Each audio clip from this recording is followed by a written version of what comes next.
दोस्तों, क्या आप जानते हैं कि राधा रानी की मृत्यु कभी नहीं हुई, क्योंकि राधा मृत्यु से परे थीं। वो स्वयं प्रेम की देवी थीं और प्रेम कभी मरता नहीं। जब श्री कृष्ण द्वारका चले गए तो वृंदावन की गलियां मौन हो गईं। यमुना का जल भी जैसे राधा के विरह में बहता रहा।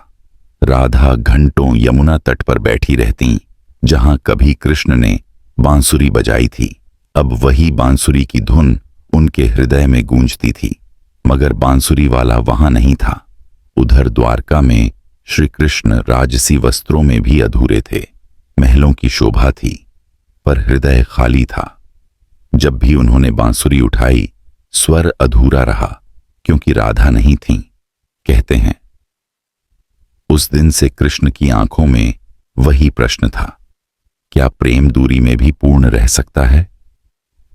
वर्ष बीत गए और एक दिन राधा रानी ने अपनी सखियों से कहा, अब मेरा समय आ गया है। मैं कृष्ण से एक बार फिर मिलना चाहती हूं। बिना रथ, बिना धन, बस प्रेम के सहारे राधा चल पड़ी द्वारका की ओर।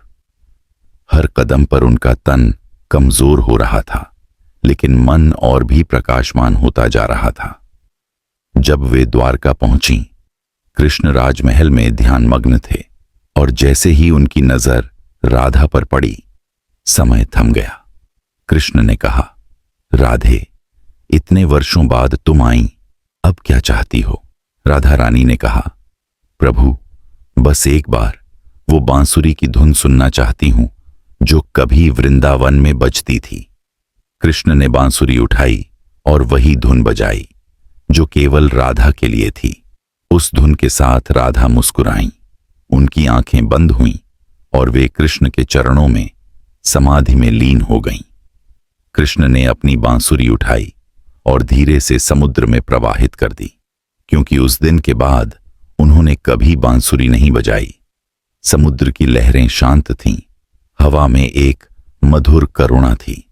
कृष्ण खामोश खड़े थे, जैसे स्वयं समय ने प्रणाम किया हो उस प्रेम को जो मृत्यु से परे था। कहते हैं, उसी क्षण कृष्ण की आत्मा गोलोक धाम पहुंची, जहां राधा पहले से उनकी प्रतीक्षा कर रही थी। वहां न दुहक था, न विरह, बस अनंत प्रेम की धारा थी। और तभी से संसार जान गया, राधा और कृष्ण दो शरीर नहीं, एक ही आत्मा के दो रूप हैं। अगर यह कथा आपके हृदय को छू गई हो तो कमेंट में लिखें, जय श्री राधे कृष्ण, और चैनल को सब्सक्राइब करें।